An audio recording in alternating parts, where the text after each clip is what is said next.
Hi there, I'm Acting Grimes, or Air, if you prefer. And I'm Haley, back again this week. I'm Jerika. And I'm Jay, and this is Insight Check, where we delve into the dungeon of your bad decisions and retrieve the treasure of wisdom. Another Insight Check. Are you guys ready? Are you guys feeling maximized readiness? I am feeling sick. I'm feeling like the energy in here has been stifled by some sort of almost virulent oppressiveness. It's almost like half the podcast is deathly ill. It's almost like it's flu season. It's you gross boy people. Yes, let's blame the boy cooties. Whoa. Let's not say things we can't take back. You know what's really good is that we're going to a convention full of people. All these people. Yes, that's true. By the way, dear listeners, this is the last podcast that we will record before PAX South. So expect some wonderful PAX South related tweets and stories on a return. But we're going to do time dilation, right? So it's actually going to be after. This is recorded before We're in the South. future land. Right, so you should check our Twitter and see what tweets we released last week. Right, well, listen, time is the enemy, as we well know. It's very difficult to be a time traveler. As the C-Team intro said a couple days ago. Exactly, now you're mastering this chronostasis mumbo-jumbo. I would love to see your definition of master. Adequate. A very loose, grim understanding. Wibbly wobbly. Timey-wimey. I'm sorry, are you a Whovian and I didn't know? No, not at all. I literally know that one thing. Also, I think he rides around in a shoebox or something. Stop Damn it. these fake Canadian nerds. You always get a Canadian in every nerd convention who just comes in pretending like they're a nerd. All right, guys, we should probably do anything else than this. I concur. All right, then. We have a segment where Let's throw it to Haley. Sorry. Wow. Little premature there. God damn. We have a segment where we go around the world of Dungeons and Dragons and retrieve what's great and awesome from the last week, and we call this segment Dungeon Crawl, or as Drika once put it, Dungeon Crawl. Yeah, echo. Sunday. Why buy the whole seat when you only need the edge? All right, guys, let's do a dungeon crawl. Jerika, I heard that you had something to say. I always have something to say, but specifically about interesting things that happened in D&D and tabletop this week. I was alerted to the unearthed arcana this week by one Todd Kenrick. I saw a lovely tweet, and all it said was, Druid, Circle of Spores, and I was in love. It was amazing. Who knew how simple it is to fall in love? Anyway, so I am luckily in a position to play a Tier 3 D&D game tomorrow, which in your time is last Thursday, and I will be rolling out a Circle of Spores Druid, probably named Moral, and definitely a Tortle. Moral the Tortle. I love it. Moral the Tortle. That was from the Twitchers. Moral mushrooms are really good. They're also worth a lot of money in Stardew Valley. I don't have a problem. So I'm super excited for that. Sure, I could answer your question. Linda Ronstadt knew it was so easy to fall in love. So easy to fall in love. Podcast will also become amateur hour for singing. I think it was amateur hour to begin with. The singing is just icing on the mediocre cake. Welcome to Pitch Check, where we determine if we can hit the right note. That's a no. That's a no. Welcome to Tone Deaf, where we create sounds. Some of them are even pleasant. Haley, save us from ourselves. I'll try. My thing is just going to continue the silly train along down the tracks. But I am currently in love with this.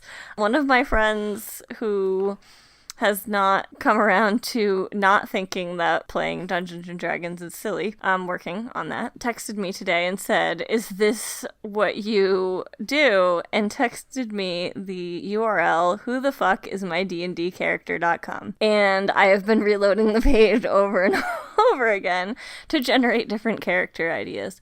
And I think it's hilarious. And then when I shared this joy on the Twitter, it was also pointed out to me that whatthefuckismyquest.com is also a wonderful website of D&D related quest generation. And so my now dream/goal is to run a campaign generated by, or a one-shot at least, generated by What the Fuck Is My Quest, and everyone has to create their characters using this character creator. Oh, that's very good. It also could be just a fun resource, even though it's a very silly one, for people who are feeling that writer's creative block and just need some inspiration. Let's generate an idea here. Yeah, okay, you cannot end this segment without giving us a random taste, a sampling. I want a character and then their quest. This is pretty great. All right, this is the quest. I guess I'll do the character first. All right. A morose tiefling ranger from a city no one else has ever heard of,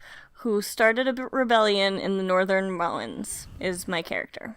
Okay, tiefling ranger, pretty cool. A morose tiefling ranger, and also it basically reloads the page at the bottom, but they all have like sarcastic, "I've already played this character," and this one says, "I don't really give a fuck about that guy."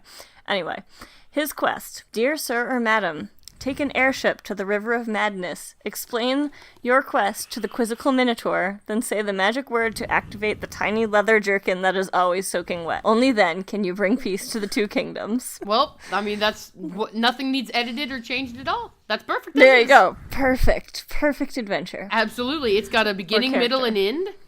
Clear objectives. It's the ideal quest. They do all have that. All right, guys.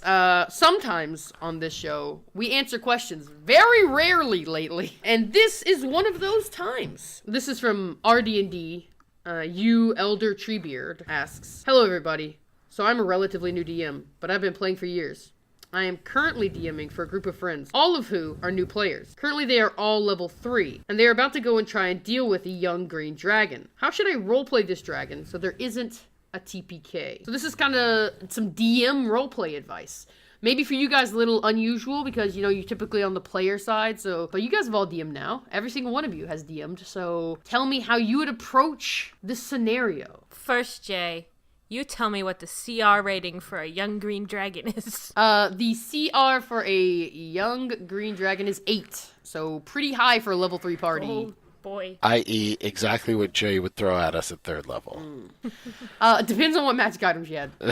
I mean, the thing that I can think of off the top of my head is that they have another more pressing goal, and like the dragon feels like whatever the party is kind of a waste of their time. So unless the party can come up with a really good reason to keep the dragon around, the dragon's gonna skedaddle on its own business. I would say that if an altercation is in the cards, playing the dragon in a capricious way would probably be a good call. Kind of the, you know, you're barely under my notice. Like, why should I could destroy you with a thought. I'm not even going to bother even dealing with you right now. I'm going to, you know, breathe on you once, do a whole whack load of damage, and then fly away because you aren't worth my time. At level 3, I think that a single breath weapon would kill the entire party. What are you looking at here? Fairly confident. 12 d6. Yeah, that's a lot of d6. Even with a lot of creatures having poison resistance, your green dragon's going to be real hard. It's going to be real hard to have a young green in any sort of combat encounter. What that means is it's a role-play encounter. Approach it from a different standpoint. Don't have them get in a conflict, like a fighting conflict with the green dragon. If you have to, then you're going to have to explain away its breath weapon. You're going to have to nerf it in that capacity, or at least take away some of the dice of the breath weapon attack. Maybe it's sick, maybe it's injured, maybe it was recently in a really pitched combat, but it can't have full power breath, or else it's going to eliminate your party. Like so many green dragons, I was born without poison sacks. Right. Now it's a sympathetic character. Now they wanna help this green dragon. Yeah, what if the green dragon, I was going to say, what if the green dragon becomes, like, it's so young that it's an inquisitive and hasn't learned to hate adventurers yet or something. I don't know. So you're saying there are no chaotic evil creatures they're taught to hate, Kaylee. That's actually very deep insight. I like mean, that. No. I hold this belief about the world. I guess, especially where creatures are concerned. Not all chromatic dragons. Okay. Dragons are bad. Not all chromatic dragons. Yeah. Maybe Hundar just wants to be our friend. Yeah, I don't is believe that. absolutely what's happening. Yes. Are you making a play to get a certain item into the hands of your patron, Haley? Is that what's happening? No, I just don't want Hundar to kill us. That's really all. Yeah, that's We've I been understand we've that been motivation. accused of being insular, and now we're talking about our own D&D game, dear fans. So It's okay. We're supposed to give our real life it's experiences. true. So Hundar is a red dragon whom we've promised Bauble to, but we've also promised that Bauble to, like, I don't know, 5,000 other people apparently, and yeah, we're in big trouble. Big trouble. If you can't tell, our game started back this week. If you want to confuse your players and stress them out, take away all their memories and then make them have promised a lot of things to a lot of Only people. of the last 3 months. No, the same thing. The same thing to a lot of people, and we don't even know that we've promised it to them or why, including the dragon that wants to kill us. Because we didn't kill a bunch of people for Wink. it. I love Dungeons and Dragons. It's a good game. It's a premium game. My other comment was also going to be, at what age do dragons develop their breath weapon abilities? Is that a mature dragon They thing? actually have breath weapon from Wormling up. They just have a pretty Oh. weak Wormling breath. Wormling is probably the dragon you would have wanted to face your party at level 3. The tier of dragon that would have been acceptable. Or even like Wormling with some friends. Some. Oh yeah, my level 5 party in my homebrew bullshit, they fought a Wormling and some goblins as their first encounter. Typical. Classic. It has that rustic flair that speaks of good D&D breeding. Rustic flair. Shabby chic. These are all things, I suppose. these are all combinations of words that can be said with the human mouth. And on this week's podcast, we will just say words. Yeah. We can all Have agree fun. that everyone here has spoken a sentence. What's our next question, Jay? Weekly question thread 132, Everyday Trey asks, what are some good ideas for organizing spells, having a hard time keeping track as a new player? So you guys are spellcasters. Give me some of your ideas, some of your insight, and then I also have a product. I just want to know if he's a prepared spellcaster and if he has to prepare them every day. Yes, that's my struggle, is that I play cleric, and it gives, like, it's nice to have the flexibility to not be making permanent spell choices, but it's also very stressful sometimes to me to have so many choices, and so I often just don't change my spells because it will involve a lot of agonizing on my part, and like, finding those spells to keep them organized is definitely something that I've struggled with as a more beginner player. I do like how if you are making a character in D&D Beyond, it based on your level will show you your options. And I do like those, but I Absolutely. would like to get some spell cards at some point because I think having something like physically in my hand would be nice. I'm a big fan of spreadsheet type apparati. As playing a known spellcaster, I have the opposite problem. I want all the spells, and every level up is agonizing. And particularly as a lore bard, you get magical secrets early on, and it's like, any two spells I want, I can pick from anything. And I hemmed and hawed for at least a week. Yeah, it comes kind of slow at the start to get those lore secrets, but as you get higher levels, they start to come a little quicker. So this is the product I wanted to link. It's an Etsy store product. I'll post a link on the tweet source. But this is a spell slot tracker more than a spell tracker. But it is little wooden tabs that you put into each spell level for how much your maximum is. So there are 4 slots for first level, there are 4 slots for second level, there are 4 slots for third level, etc., etc. You can put these tabs in, and then as you use them, you remove the tabs. The tabs are numbered, so you know where they belong in the second level slot, the third level slot, etc. And then so as you remove the tabs, you can clearly visually indicate right in front of you that's how many spells I have in each level. And it's hard to mess it up because they're just poking out of the tabs, and you're fully removing them as like a physical action each time you cast a spell. It's something kind of cool. Like, even the look of it is very nice. And it's cheap. I mean, the thing is only like $14. Cool. I like it. They're pretty. It's spifftastic. A second tool that I've been using lately is Spellbook Burned. Spellbook Burned is really cool because it updates with the release of new books. So these are spells that are constantly being updated from the Unearthed Arcana, from the new books, and you can filter by sources, filter by schools, filter by level. You can also do that on D&D Beyond, which you is most how certainly I can. ran the Drow that I played recently. Absolutely. Yeah, because you can filter it by class and then filter it by level, and my druid had first level, second level, and cantrip, and yeah, it's really easy to find. Yeah, D&D Beyond is a great tool. I have a Dungeon Master subscription to D&D Beyond. I share it with my players. I have a lot of campaigns, and it's very helpful to have character sheets that I can reference between sessions online. Very nice. But that doesn't update automatically like it sounds like the app does. It updates when you purchase new content, I assume. And I'm hesitant to advocate any product or service that's not 100% backed by Wizards of the Coast, but at the same time, this is just a spellbook app. I don't think it's like replacing a book that you could buy. It's not like you're getting the whole character sheet. It's not like one of those apps, which I definitely wouldn't recommend. Right, it's just updating like with the spells and like which ones you could equip. Yes, it is just the spells, exactly. It is just a spellbook app. So if you're a new player, I recommend you browse the App Store and get some tools. Does anybody else have a way that they keep track of spells?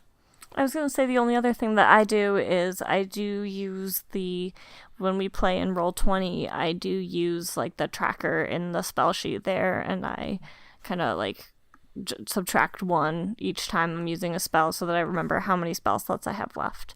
Oh, absolutely. Roll20 is an incredible resource. If it works out some of the kinks, it's really, really good. As far as playing an in-person game where you have to keep track of spell slots, my general tack is to divide the spell level box by the number of spells you have in that level. There's a little rectangle next to the spell level indicator on the spell sheet, and I will, let's say I have 4 first level spells. I'll make 4 little boxes in that rectangle, and I will X off the spell slots that I use, and that's how I keep track when I do an in-person game. Oh yeah, and if you have those sheet protectors, the plastic ones, you can actually use dry erase markers on them. Absolutely.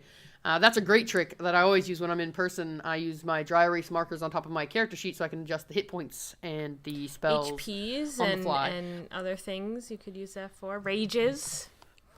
Mm-hmm. Oh, absolutely, yeah. Dry erase character sheet cover is probably one of the best pieces of advice I can give to a new player who's playing a home game. The party wears different colors when they play an away game. Shirts and skins. Sure, I was just about to say shirts versus skins. Oh, goodness. I think we'll do one last one, and then we'll wrap up. There's one question that we've had a couple times that we've skipped this time. Which one? I really want to talk about this, because I've been seeing this more and more lately. We've talked about it before, but we've skipped it each time because we've always just sort of balked at what was it, Jay? Impression of it. 2-person D&D. I'm trying to remember. I heard someone on Dragon Talk who was saying that they did that. I had people who said they went through the red box alone multiple times. I think Jay wants to introduce the question. Yeah, I do want to say thank you to user JohnBoyJohn1990 for submitting this question to RD&D. He says, I have been a tabletop gamer for many years and dabbled in D&D a few times over the last 15 years, but it's never got going. I'm now exploring my options and giving it a proper go, and it looks like one of the best way of fiddling around with it might just be having myself as the DM and my fiance as the PC. Due to the specific terminology of D&D, it's ambiguous when searching for this stuff. 2-player, 1-player, single player, etc. can all mean different things. So, what are your thoughts about 2-player D&D? Is it feasible with 5e? And what are the challenges and benefits of this? Are there any specific resources first-time adventurers? That's the sweetest date night ever. It's cute. It is. But I do think that there would definitely be some challenges in needing to rework kind of the structure of how 5e is set up. Like, from my experience, it feels very much like it's made for a DM and 4 players, plus or minus 1 or 2, or, plus a few, maybe minus 1. I'm not sure if that's the same experience that you all have had, but that's just how it feels like it's built to me, and that, like... No, I definitely think a game struggles when it gets down to 3 and 2 players. I do have a friend who has played 2-person, like, kind of but it becomes more of like an interactive story situation aided by dice. But I do have a friend who has played games like that before and really had a very positive experience.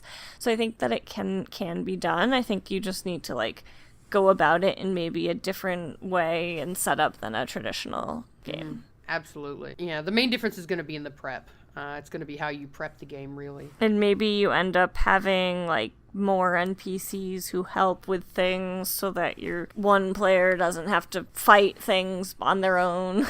Well, I mean, like, but they're going to want to talk to somebody in the game, so you're going to have to give them like an NPC or some sort of a company to give them something to bounce off of. It's going to be a very quiet game without another To NPC. cite another one of our favorite D&D shows, Critical Role, Matthew Mercer is now married to one of the players in the game, and sometimes when he does things that are like really dark, very evil, like he has a main villain do something ghastly, like his Marisha, his wife, will look at him and be like, I have to go home with you.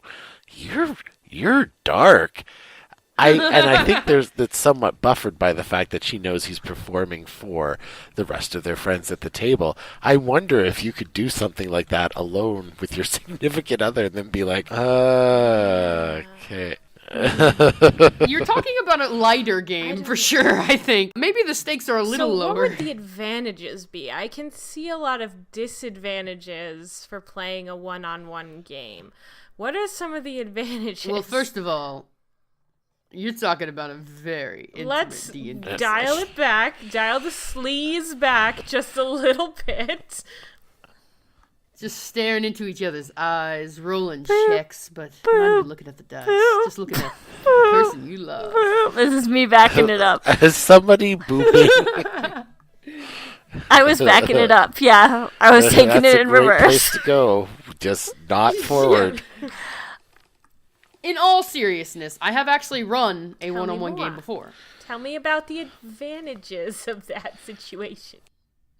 Well, it's a great testing grounds for a concept. So, in this particular case, I was asked by my friend. He wanted to test the monk character. So, I thought, well, we'll run a one-shot, just you and me. We can test out the monk character. Since it was a one-player game, I couldn't exactly have the combats be too large, so it lent itself very perfectly to a gladiatorial dome, where he was a gladiator slave imprisoned in this gladiatorial system, and he would be periodically pulled out into these matches. And then between each gladiatorial match, he would try and figure out a way to break out of this prison. So he would come out, there would be some really interesting gladiatorial match, and I went really ham with the gladiatorial matches. Like, in one thing, it was flooded, and he had to fight underwater against a shark, and then in another one, it was, like, full of, like, all this debris, and he had to fight this thing that had a very long-range attack, so he had to figure out how to sneak up to it. And it was cool because he got to really try out all of the monk abilities in a very focused, tested way against one foe, one him, and it was all on his ability to succeed or not. And then, over the course of that night, he eventually escaped the gladiator dome and made a few NPC friends, and they kind of got out of there, and we actually made a campaign out of it later. So it can be a great way to test stuff out, to try something new. Another advantage might be, like this guy said, he doesn't have a lot of people who are willing to play,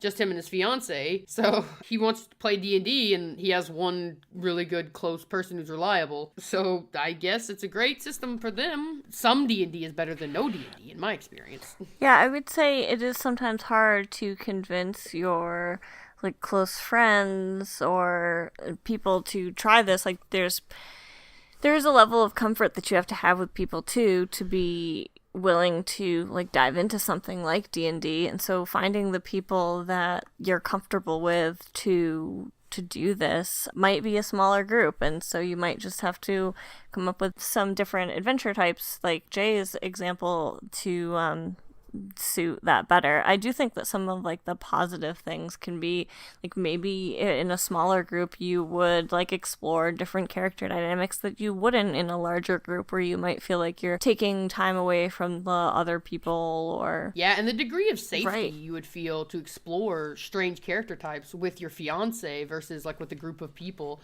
I think that could be a very safe space to explore character types. If I may make a suggestion, one of the other things I was thinking was we're making the assumption that the player would only play one character, but they could play a party of 2 or 3 or 4 characters to kind of stem the tide, and that helps leave the DM some of the work of having to fill out a rich world. If it's like, okay, well, why don't you create a party of different characters, and you will play multiple characters just as I will. I actually saw this online. A lady and her husband were playing a D&D game where the husband was DMing and the lady was playing 2 fighters. Because they were the exact same race, build, and everything, she wouldn't get confused about what the 2 fighters could do. And she was basically the party with these 2 fighters and in this adventure by herself, but still with multiple characters. So you could do something like that. Now, there are solo adventures on the DM's Guild, as well as on a new resource launched by Mr. Matt Colville himself, invading every episode of this podcast, adventurelookup.com. Adventure Lookup is a resource where you can search adventures using certain tags, and solo is one of those tags. So you can certainly look up solo adventures there. Now, that'll just give you the name of the adventure. You'll still have to go track down the adventure elsewhere. But it's a great place to narrow down adventures and get a good idea of what you're looking for. My librarian soul loves this. It even has faceted searching where you can choose on the side what sort of options you want. Setting neutral, Forgotten absolutely. Realms, It's a great other, Golarion, Greyhawk, etc., etc. Absolutely. It's a great resource because DM's Guild is really cool for having a bunch of adventures, but parsing it and finding the adventure that you need is very difficult there.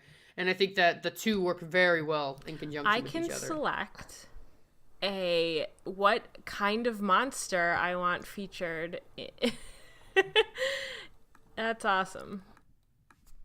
Thank you for joining us for Insight Check. Thank you guys for listening to another episode of Insight Check. We always appreciate you showing up every week and giving us support. We've really had a great time making this podcast so far, and we hope to see you again next week. As always, we must extend a warm oath of gratitude towards Vinsvept and Amy T. Falcone for forging our avatars and making them look so good and so professional. And it's been really wonderful to have those assets on the show. Vinswept, of course, for the intro, Never Stand Alone. Don't forget to leave a comment on our iTunes page. We really appreciate every time somebody does that. It helps the show tremendously. We're trying to get a rating. I have read some of these comments. We need more reviews. They are lovely. Thank you. Thank you for loving us. Please continue to love us. Handle us at our worst. You don't deserve us at our best, fandom. And go watch C-Team and Critical Role, and then you'll be entertained. Oh, God.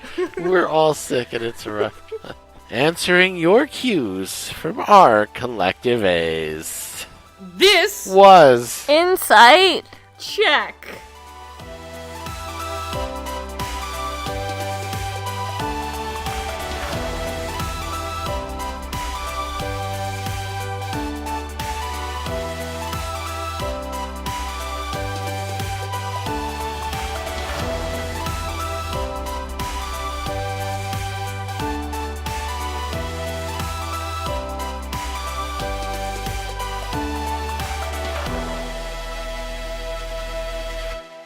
know what else we got in the recording? We got me telling my cat to get the fuck down.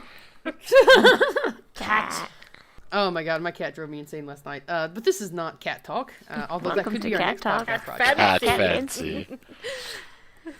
Welcome to Cat Fancy, where we delve into the litter box of your Gross. bad grooming to retrieve the treasure of feces.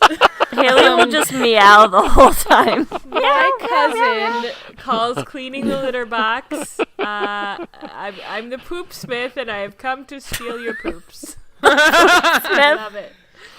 Listen, I need a poop smith in my house because I'm the full-time poop smith over here.